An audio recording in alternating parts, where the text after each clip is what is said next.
Lipton Tea and Lipton Soups present Inner Sanctum Mysteries.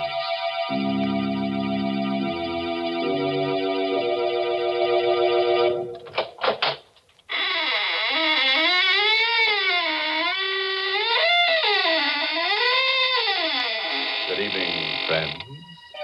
This is your host to welcome you once again to the Inner Sanctum. Do come in and join our circle, but watch out you don't get double-crossed. What's that? Oh, you're disturbed by those bodies dangling from the ceiling. Well, you know some people, they just die to come here. Then they hang around week after week and never say a word. Well, I have a theory about that, Mr. Host. What's that, Mary? Maybe the reason they're hanging around is because they think we're going to serve refreshments later on. Say, that could be, all right. You know, lots of folks are like that. And who can blame them? When there's good food ahead, they just won't leave. And that's especially true if there's a chance that Lipton tea is on the menu. Now, the reason for that is simply this. Lipton tea is tea at its delicious best because Lipton's has such grand brisk flavor. In fact, brisk is the very word the tea experts themselves use to describe Lipton's full, hearty taste. You'll agree, I'm sure, the very first time you try it, for Lipton's is so lively and full-bodied and satisfying. Yes, it's that brisk flavor that makes more people buy and enjoy Lipton's than any other brand of tea in the world. So whenever you ask for tea, make sure you ask for Lipton tea.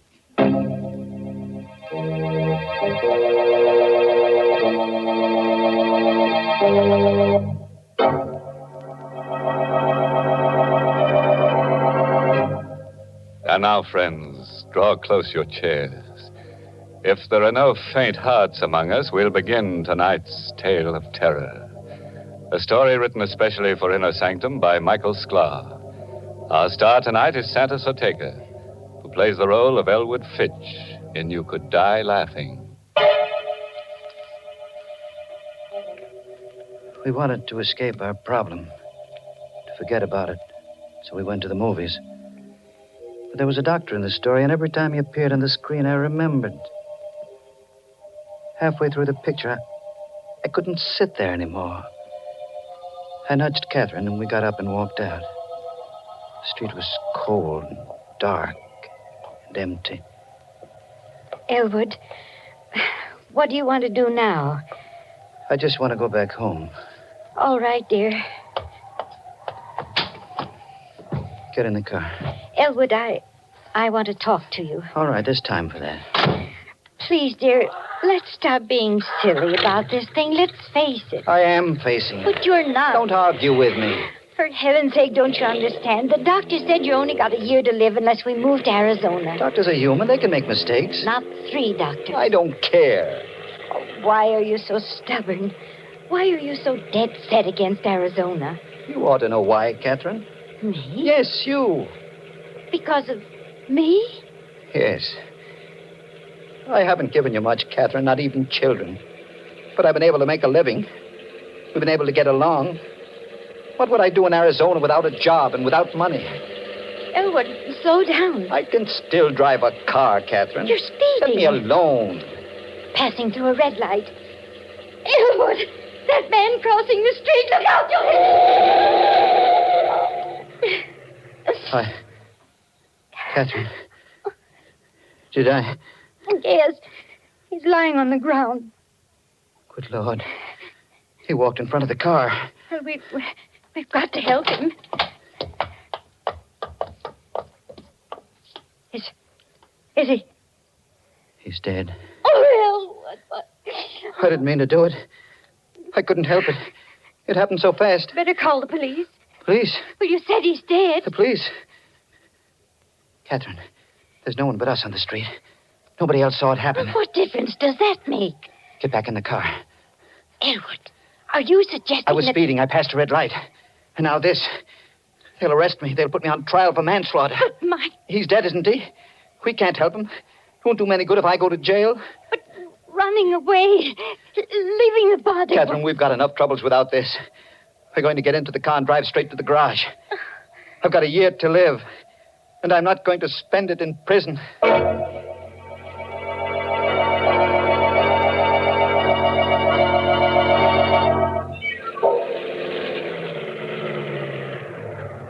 Mr. Fitch. Want me to put the car away for you? Yes. Show must have let out early, huh? We didn't stay to the end, Ann. I didn't care for the picture. Ah, them pictures. I always tell my wife. Say, what did you hit? Hit? Yeah, your front bumper. Blood on it. That blood. A dog ran in front of the car. Do me a favor, Dan. Wash it off before you put the car away. Sure thing, Mr. Fitch.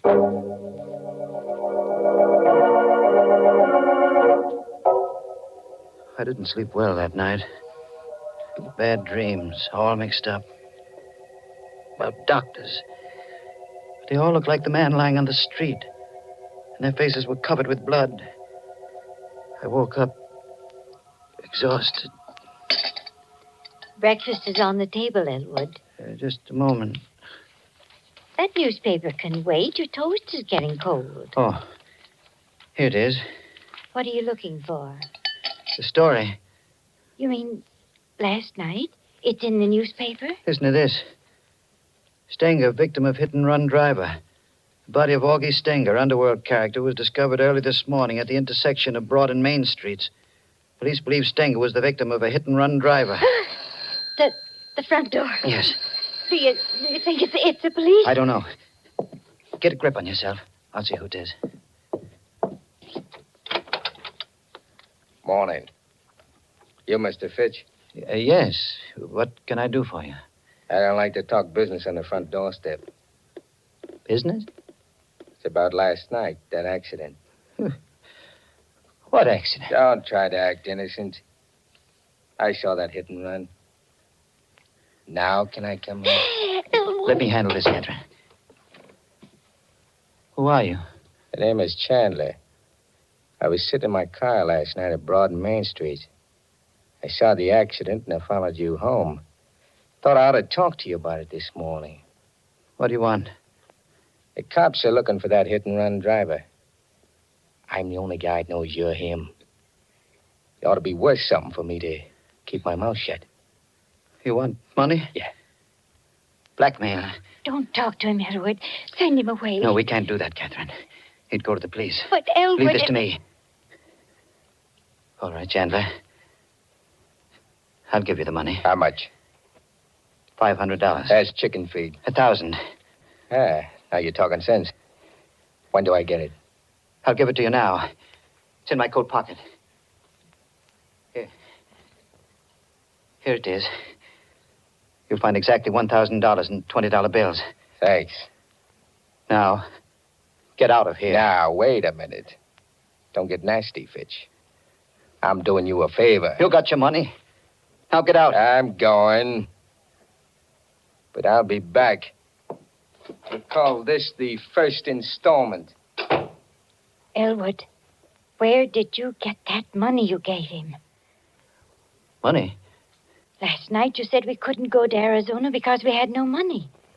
Yet you just gave that man $1,000. Where'd you get it? I was ashamed to tell you. I took it from Stenger, Stenger? the man we hit. I put my hand inside his coat to see if his heart was beating. The money was in the inside pocket. Elwood, how could you? Don't look at me like that, Catherine. We've been married a long time. Long enough for you to know that I'm not a crook or a murderer. But to kill a man and then take his money. Try to understand. All day long I've been thinking. A year to live. A year to live. When you know you're going to die, it does something to you. You forget what's right and what's wrong. I thought, with that $1,000 and the few hundred we've got in the bank, I thought we might be able to go to Arizona after all. Well, the money is gone. Yes. Don't think about it anymore. How can I stop thinking? You heard what Chandler said? That $1,000 is the first installment. He'll blackmail us out of everything we own.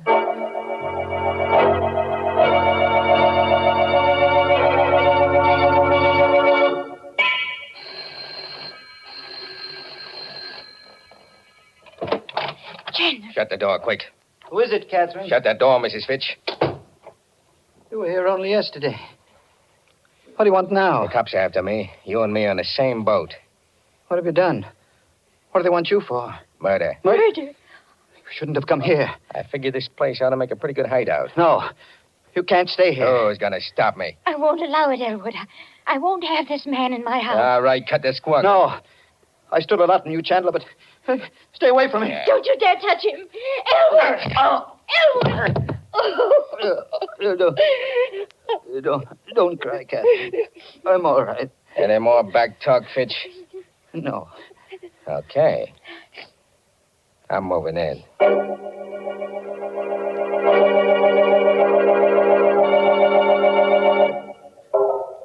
He took over the house. He used Catherine and me as servants, treated us like dirt. There was nothing we could do about it.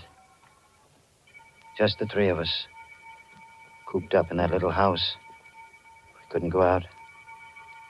Food and cigarettes were sent up from the store.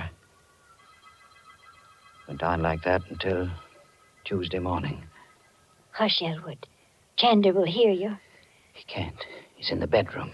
You're going to give yourself up? I can't stand this anymore. I can't stand it. Well, do what you think is best, darling. I've made up my mind. Rather than put up with that man, I'd prefer to go to prison. I'll call the police right now. Hello, operator. Get me police headquarters. Got a pal at headquarters, Fitch? Hey, Chandler. Don't point that gun at me. Cancel that call. Oh, all right. Hello, operator. Operator. Never mind that call to police headquarters. No, nothing's wrong. Yeah, I just made a mistake. Thank you. You made your last mistake, Fitch.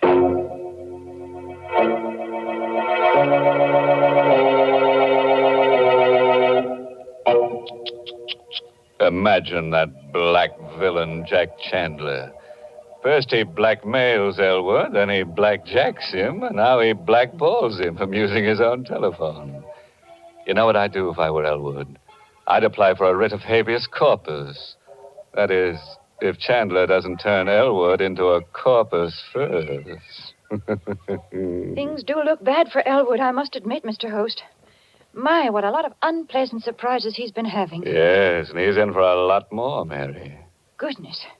Well, right now, I'd much rather talk about pleasant surprises. Well, that's a lady's privilege, Mary. You go right ahead. A good instance of a pleasant surprise happened to me one of those glorious sunny days last week. Florence Perry and I drove out to the woods to gather spring wildflowers. But we'd scarcely reached the woods when the sky clouded over, and in a few minutes we were chilled to the bone. Back to the car we hurried, figuring the whole afternoon was ruined. And it was then that Florence brought out that pleasant surprise I mentioned. A whole big thermos of heavenly hot Lipton tea. Well, we sat down and had ourselves a regular tea party right there in the woods. Suddenly, everything seemed bright and cheery again. Lipton's had certainly saved the day with its bracing, cheery taste, its delightful, brisk flavor. The same thing happens so often with so many folks. Any time during the day, Lipton's is a pleasant, refreshing treat. Tea with a glorious, full-bodied tang that adds extra zest to every occasion. The reason? It's worthwhile remembering, friends. Lipton tea has brisk flavor.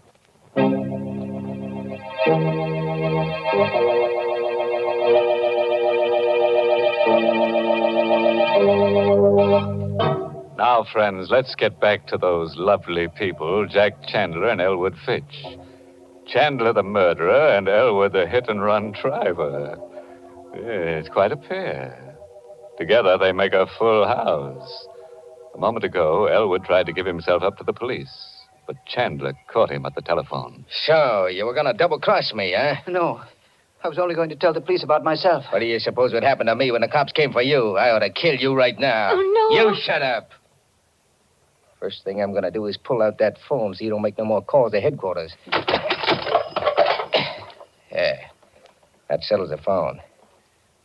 Now, stand up. What are you going to... The door. Can you see who it is through the window, Fitch? Yes. Take a look. But remember, I still got this gun. Don't try any tricks. It's a man. Recognize him? No. Now, listen. Before you open the door, I'm taking your wife into the next room with me. I'll be able to watch you and hear every word you say. You know what I'll do to Mrs. Fitch if you double-cross me. Yes. Okay. Now, answer the door. Mr. Fitch? Elwood Fitch? That's right. May I come in? Yes, of course. I'm Detective Farley from headquarters. Here's my badge. Mind if I ask a few questions? What about? Well, I've been assigned to the Stenger case. Familiar with it? I read about it in the newspaper. A hit-and-run driver. That's the case. What do you know about it, Fitch? Why, nothing. Are you sure? See here, you don't You think... and your wife went to the movies Friday night, correct? Yes, that's right. Did you drive straight to your garage from the movies? Why, no. It wasn't a good movie, so we left early and went for a ride. Did you pass the corner of Broad and Main Streets? No. We went in the other direction. You're lying, Fitch. I've been checking garages for that hit-and-run car. Your garage man told me you brought your car in Friday night with blood on the bumper. I told him we ran into a dog. Don't make me laugh. Your story wouldn't hold up a minute if that fool garage man hadn't washed the blood off. Are you going to arrest me? I need evidence first. When I get it, I'll come back.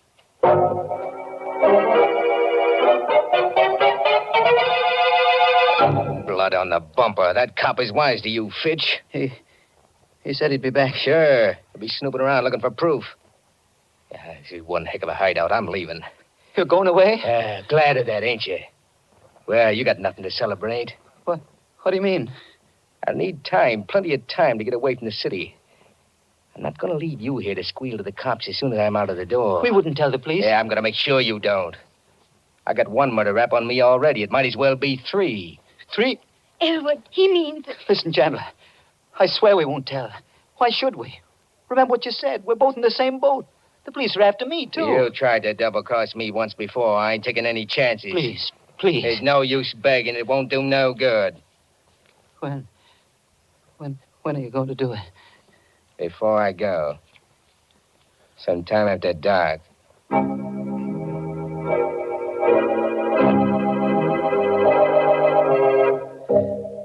The rest of that day was a nightmare. Chandler wouldn't let me separate from Catherine. Everywhere we went, everything we did, he was always behind us with that gun in his hand. The gun. I had to take it away from him. He was much younger than I, big and tough. But I had to try. I watched for my chance. It came late in the afternoon. He was lighting a cigarette. He put the gun down on the living room table while he felt in his pockets for a match. Both of us were the same distance from the gun. I made a dive for it. Hey, get away from that rod. No, let go. I killed you for this. Catherine, help me. Grab his hand. Let go of me. Let go. Hold him, Catherine. Hang on to him.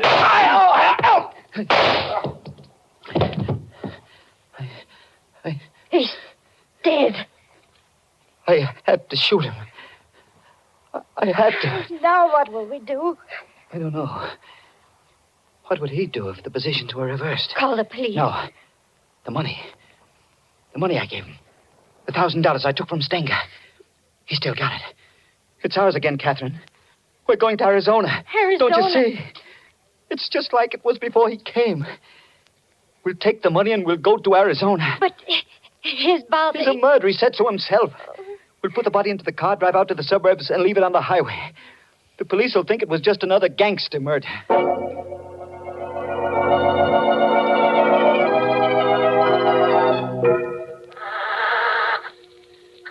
I was just able to squeeze the dead body into the luggage compartment. Hurry, Elwood. Let's get away before one of the neighbors sees us. Oh, my gosh. Now, what's the matter? The gasoline gauge. It's almost empty. Oh. We'll have to stop at the garage.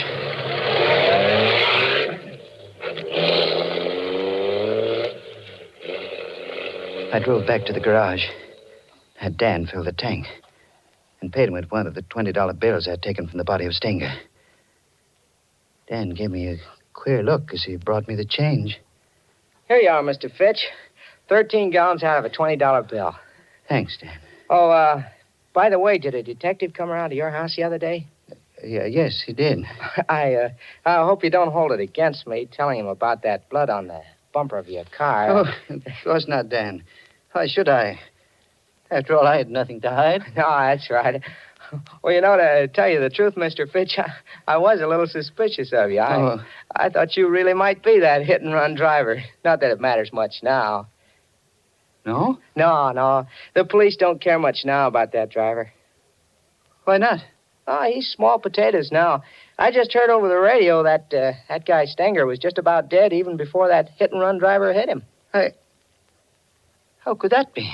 Well, the way the radio explained it, Stenger was shot in the back, and he staggered out into the street, and then the car hit him. But you said he wasn't killed by the car. Yeah, that's right. The coroner's inquest showed that he died of a bullet wound. He'd been murdered. The police even know who killed him.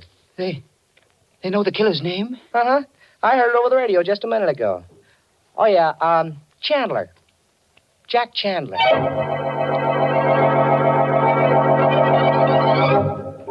I don't remember driving away from the garage. It kept going around in my brain. Chandler had murdered Stenger. Catherine and I had run away from a crime we hadn't committed. No wonder Chandler had seen the accident. No wonder he feared the police. And now he was dead. His body packed into the luggage compartment of the car. Elwood, you're not listening to me. What? Oh, I was thinking about Chandler. That's what I was talking about. If he killed Stenger, why can't we go to the police and confess everything? Because we killed Chandler. But it was self-defense. Would the police believe that? They'd have to believe it. Even if they did, it would be murder in the third degree. They'd learn about the $1,000. I'd be held for trial. We'd never get to Arizona. No, Catherine. We've got to go through with our original plan. Elwood, that siren. It's a police car behind us. What are you going to do? They may not be after us. If they do stop us, let me do the talking. Hey, forward! Stop that car! Don't be afraid, Catherine. I'll handle it. Uh-huh. Middle-aged man and woman. You answer the description, all right. Name Fitch? Yes. What's the trouble, officer? There's an alert out for you. You bought gas back at your garage a few minutes ago. Paid for it with a $20 bill. That's right. Got any more of those bills on you? Why, yes. Hand them over. Here. Here they are. Uh-huh. Looks like it's all here. This is the stuff, all right. What stuff? What are you talking about? This money, it's counterfeit. Just like the bill you gave the garage man. Counterfeit? Phony money down to the last dollar. Move over. We're driving to headquarters.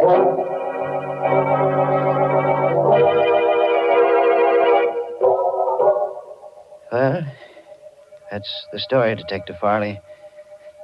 You'll find Chandler's body in the back of my car. Willing to put your signature to this confession, Mr. Fitch? Yes, I'll sign it. Oh, you could have saved yourself a lot of grief. I knew you were the hit-and-run driver when I came around to your house. But I needed the proof, and you gave it to me when you broke one of these phony $20 bills. Well, did you know then about the money? Sure. Stenger had a long record as a counterfeiter. His girl told us he was carrying $1,000 in bad money the night he was killed. Naturally, when we didn't find the money on his body, we knew it had been taken by the hit-and-run driver.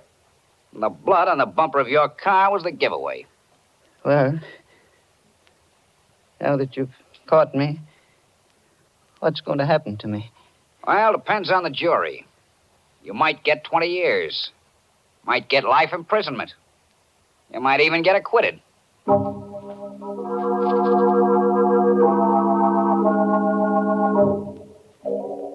I'm in the courtroom now. Catherine beside me, waiting for the decision. The jury just filed in. The judge has asked if they reached a verdict. The foreman of the jury is rising to his feet. Your Honor, we find the defendants not guilty. Catherine, Oh, Elwood, thank heaven. I don't know whether to laugh or cry. Oh, darling, you were right from the very beginning. Money or no money, We're going to Arizona.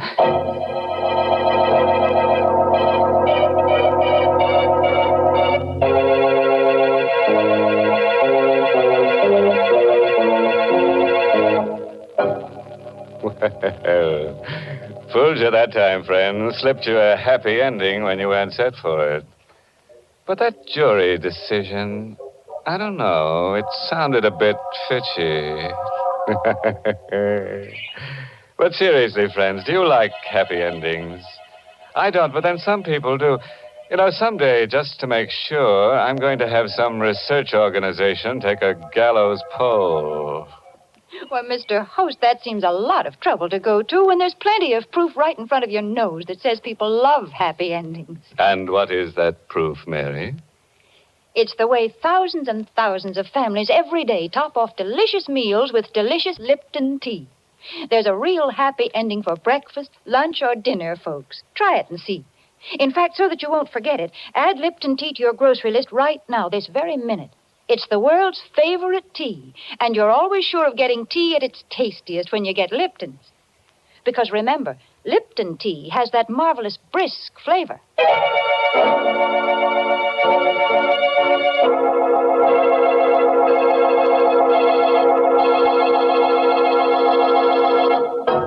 A parting word of advice, friends, drawn from the experiences of Elwood Fitch. If your wife wants you to take a trip, don't argue. No, don't protest. Simply bash her on the head and deliver her to the police.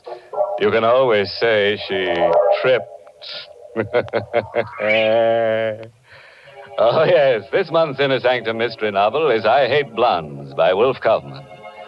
And next week, the makers of Lipton Tea and Lipton Soups will bring you another Inner Sanctum story directed by Hyman Brown and called Screams in the Night. Of course, there'll be lots of screams. The kind you like, blood-curdling. And there's the usual triangle. A man, his wife, and another girl.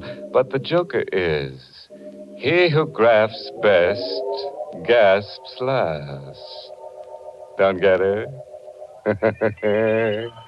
And for the details, better be listening to Inner Sanctum next week.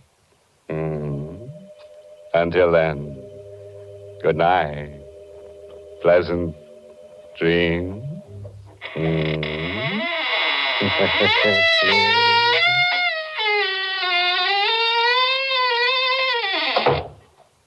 Let's begin at the beginning of the meal, friends, with the soup.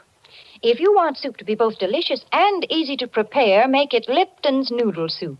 Here's a soup that has real honest-to-goodness chickeny flavor. It's full of tender noodles, and because it comes in modern soup mix form, it saves both time and money. Lipton's noodle soup mix is quick to make, and it makes lots more than canned soups, yet costs less. Try Lipton's noodle soup. And tune in next week for another Inner Sanctum mystery. This is CBS, the Columbia Broadcasting System.